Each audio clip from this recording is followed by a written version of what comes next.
Threshing is the separation of the stalk and chaff from the grain. It was a manual chore for centuries. Hi, I'm Logan, the 64 the Gear Jammer Skeele, and welcome to Season 4 of Toy Talk. Here we talk about all kinds of die-cast models and the real machines of all types. So go on and subscribe and ring the bell so that you don't miss the next one. Jerome increase case. I have often wondered what the I stood for in J.I. case. He began his manufacturing of threshing machines in 1843. Jerome re-engineered a groundhog threshing machine for his first endeavor at inventing new machines. To market and manufacture his re-engineered groundhog threshing machine, Jerome founded the J.I. Case Company. Surviving many mergers and name changes, his company became the Case Corporation. Then it became Case International in 1985 when Tenneco merged the farm equipment division of International Harvester with their own J.I. Case division. One more merger was in store for Case Corporation. That merger was with New Holland. Today, Case is now known as C&H Industrial, manufacturing both the Case IH brand and the New Holland brand of equipment. Back to the history of J.I. Case's first threshing machine. Using an 1830 groundhog threshing machine as a guide, Jerome Case developed one of the first workable threshing machines. What is a groundhog threshing machine, you ask? A groundhog thresher got its name from its squat posture and from the rumbling and grumbling noises that resembled a groundhog it made as it separated the grain. Jerome first used his refined groundhog threshing machine in 1843 and refined it in time for the 1844 harvest. Having achieved success, he first manufactured his machines in a small shop in Racine, Wisconsin, and then built a 3-story brick factory in 1847 on the Root River. Constantly improving, Jerome added a new vibratory process in 1852. By 1853, Jerome was so successful, he was selling his machines throughout Illinois, Indiana, and Ohio. Always searching for new power sources, Case moved from hand power to horsepower to steam power to run his threshing machines. Then along came gasoline and diesel power. Hand power was okay for limited needs. Horsepower was also limited. Steam power presented an explosion possibility and fire danger in the dry fields. Gasoline and diesel power proved to be the best and safest sources of power to use. To power his thresher, Case built the first gasoline-powered tractor in 1892. Not really.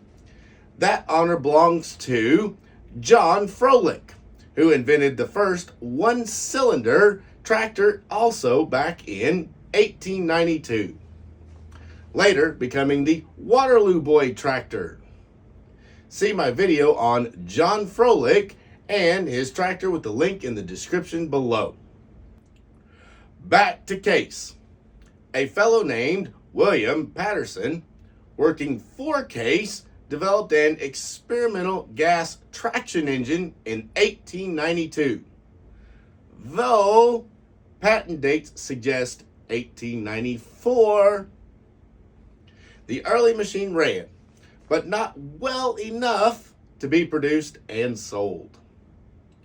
Case was on track for success though, and let's move on ahead past the early letter series of tractors and focus on Case's 930 and 1030 tractors. Case's 930 and 1030 tractors both came equipped with diesel engines. The Case 930 also came as optional with a gasoline engine. The Case 930 series came out in 1960, and the 1030 series came out in 1966. Both the 930 and 1030 tractors ended production and sales in 1969, with the introduction of the Agri-King series tractors in 1970. And here we go, guys. These are the Case 930 tractors on this side and Case 1030 tractors over here. These are all made by SpecCast, and they're 1/64 scale. They're definitely for ages 14 and up because they've got some very small parts on them. These two 1030s were made specifically for Toy Tractor Times, and these were made for the general collectors and the Case IH dealers. Note the lovely window box packaging they did so that you can really see the toys. They've got a nice top. You can see over here it says Toy Tractor Times and 37th anniversary, Case Eagle logo, scale, really nice packaging. On the ends, the 930s have just this generic with the old Abe logo. The 1030 boxes have the specific pictures for the 1030 made for Toy Tractor Times. Same thing on the back. A little more genericized over here with about SpecCast, but over here, nice pictures of the 1030s. Really, really nice tractors, and SpecCast does a great job. Now, let's open them up. And here they are out of the package, but not off of the base. They're in a two-piece blister, but they do this wire tie thing, and I'm not going to unwire tie them from there. We can see them pretty good right here. This one here is a Case 930, and it is a narrow front. The basic tractors are the same on these guys, so that shouldn't be much of a problem. All the functions are the same, and they have very nice engine detail, die-cast bodies, die-cast hoods, soft rubber tires, and die-cast wheels. Nice little plastic seat there. Tipped up, you can see the fuel tank, which apparently I've heard these 3-point hitches, if you push them up too fast, you could actually put a hole in the fuel tank. There's a light mounted here. A working 3-point hitch. Talk about tiny parts. As I said, these are for 14 and up. Nice exhaust stack, pre-cleaner for the air filter, radiator cap, steering wheel seat. It's got the levers there. It's got weights hanging on the front, steps to climb up on it. Around on this side, these are the diesel. There's the diesel injection pump. So these are diesels. There's your 3-point and your hydraulic levers, gear shift. And they did a really nice job taking and making this model, especially for the size. You got the narrow front. And then we'll go on and look at the others. Underneath, modest underside detail. You can see it's got a little licensing mark and then the screws that hold it together. That is the Case 930. Narrow front. Now we'll look at the next one, which is the 930 wide front. And here is the Case 930 wide front. You'll notice most of the details are exactly the same on this tractor. Same floors, seats, everything. They use the same base tractor for both the 930 and the 1030 in the casting. Then they've done some things in order to make them a little bit different. Like this one here, they put the wide front end on, which is a really, really nice wide front. It's also kind of fragile as small as the parts are. You can see the connecting rod, which turns the wheels, plus the pivot points. These are meant to sit on a shelf. You can also see it is also wire tied down. And then you can see the standard configuration for the wide front end. Really, these are not toys to play with. These are toys to put on a shelf to collect or on an adult collector's layout. That's what these guys here are for. And poof. There we go. That is the Case 930 wide front. Now we'll go on to the 1030s. As I said, there's not a lot really to talk about with these guys because each tractor, the casting is exactly the same. They just equipped them a little different. This one has the 1030 Tampo right there, Comfort King, Case logo, the beautiful Desert Sunset and Flambeau red paint job. And then there's the pre-cleaner, exhaust stack.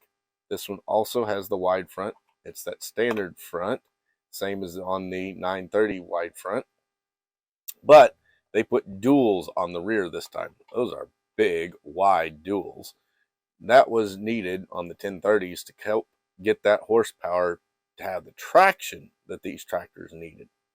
That was one of the big flaws once they pushed the 100 horsepower mark, as they started losing traction. So on came duals. And this one was for Toy Tractor Times. This is the one with the duals. Next one is another 1030, but it has the cab. And we'll go look at it right now. Here we go. Again, you can tell, same tractor. The interior is just a little bit different because if you notice, the fenders are a little different on this one for the cab. And the floor is a little different. It's painted in the Desert Sunset instead of the red like the other ones. And the steps here are different because of the cab steps. They're not back here. They're up here by the door. This door would swing, but it doesn't. The window does have cab glass, hard plastic glass. This one has the wide front, and it also has the duals on it. Working 3-point hitch. Case logo back here, just like all the rest. And the beautiful graphics up on the hood. It's impossible to see, but every one of them has old Abe on the front in silver, and then the two headlights tampoed in silver as well to make them look like they have headlights. You can see the other door here, but no steps on this side. Isn't that great? You can just bail out, but it's hard to get past the steering wheel and the console anyway to get out this side. That's why almost all tractors, you get out on the one side, on the left side, is just because all the equipment over here. Even today, that's just the way it is. Even with tractors, some of them have 2 doors, but most of them have just gone to the 1 door now completely. Maybe it has an opening window, but not necessarily because of the air conditioning. We have 3-point hitch and all the other details. The fenders on this one, as you can tell, are painted in Flambeau red. Cab is in Desert Sunset, whereas the fenders on all the rest of them were painted in Desert Sunset. And there we go, guys. That is the Case 930s and 1030s by SpecCast in 1/64 scale. 1030s were for Toy Tractor Times. 930s were for the general public. Great little die-cast 1/64 scale models specifically for your layout or on a shelf. Not as toys to be played with. The earliest form of a threshing machine after the flail and threshing floor was the groundhog thresher. It was invented in 1788 by a Scottish millwright named Andrew McKeckle. Jerome Case simply acquired one and re-engineered the machine and created his version of a threshing machine and started a whole new part of American agricultural history.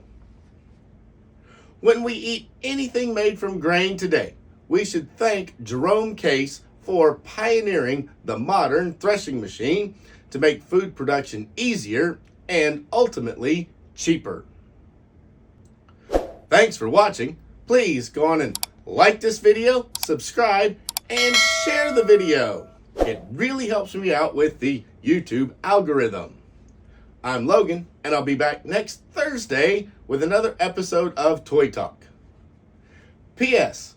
Check out my vlog channel with the link down below. I vlog daily, and you get an insight into my daily life over there.